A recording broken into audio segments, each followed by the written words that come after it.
Today I'll be talking about God's perfect timing, because I have been on the mountain top as well I have been in the valley.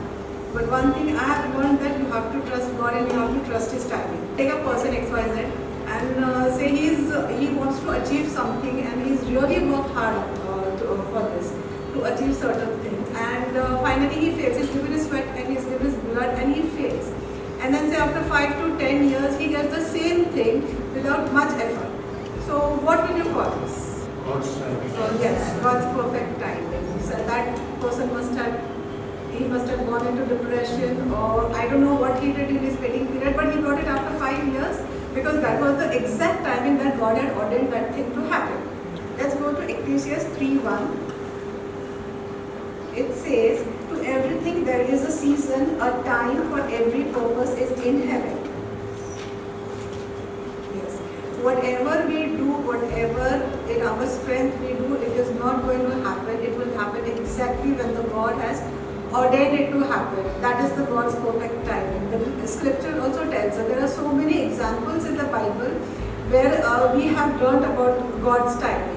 Like Queen Esther. She didn't become Queen Esther overnight.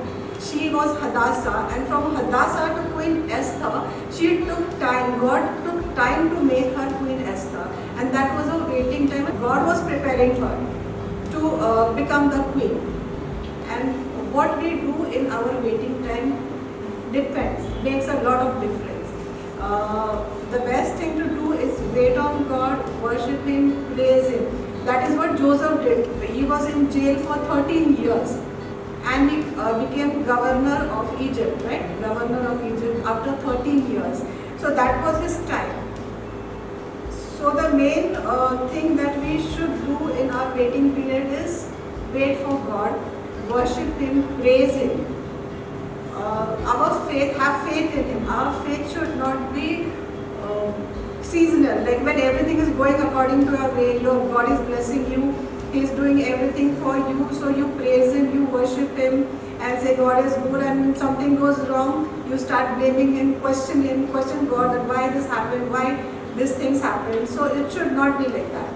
You can't question God, like why He is doing certain things and why He is not blessing us, or why He is making us wait in the valley for so long. Like how Arya said last week, God takes time to do everything. Like He's God, He could have created this universe in the split of a second.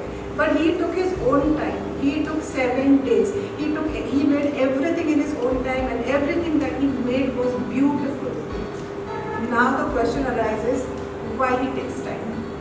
So that we should not mess with our blessings. The blessings that we are supposed to get, we should not mess with it.